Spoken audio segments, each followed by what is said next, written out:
নমস্কাৰ বন্ধু বান্ধৱীসকল, my job career আছামলৈ স্বাগতম। SBI পিঅ' ৰিক্ৰুটমেণ্ট 2026 পোষ্ট ওলাইছে 1500। তাৰ কাৰণে অনলাইন আবেদন কৰিব পাৰিব।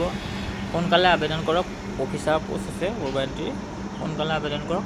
18 জুনৰ পৰা আৰম্ভ হৈ আছে, লাষ্ট ডেট আছে 8 জুলাই আগতে আবেদন কৰক।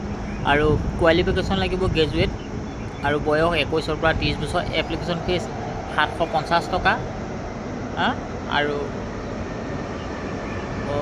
আপোনাৰ কেটেগৰী ৱাইজত ভেকেঞ্চি আছে।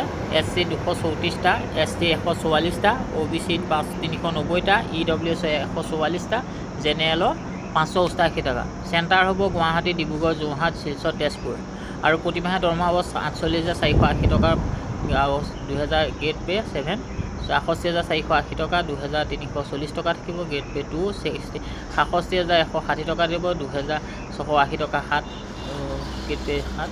আৰু ৰিলেশ্যনৰ ৱাইজ বয়স হ'ব SC ST 5 বছৰ, OBC 3 বছৰ, PWBD 10 বছৰ, PWD অঞ্চলত 13 বছৰ, PWBD 15 বছৰ, SC ST আৰু এক্স ছাৰ্ভিচমেনৰ 5 বছৰ। এডুকেশ্যন ৱাইজত গ্ৰেজুৱেট লাগিব, ডিচিপ্লিন ইকনমিক্স। আৰু UR EWS OBC application fees হ'ব 750 টকা। SC ST নালাগে দিব। Payment mode debit card, credit card online হ'ব। ষ্টাৰ্টিং ডেট এপ্লিকেশ্যনৰ 18 জুন আৰু লাষ্ট ডেট 8 জুলাই। আৰু এক্সাম কাৰ্ড পাব, এডমিট কাৰ্ড 2-3 ছেকেণ্ড উইকত 2026 জুলাই। আৰু ডেট এক্সামিনেশ্যন আগষ্টত হ'ব। ডিক্লাৰেশ্যন ৰিজাল্ট হ'ব আগষ্ট ছেপ্টেম্বৰৰ ভিতৰতে। ডেট এক্সামিনেশ্যন ছেপ্টেম্বৰত হ'ব মেইন এক্সাম, আৰু ডিক্লাৰেশ্যন ৰিজাল্ট হ'ব ছেপ্টেম্বৰ অক্টোবৰত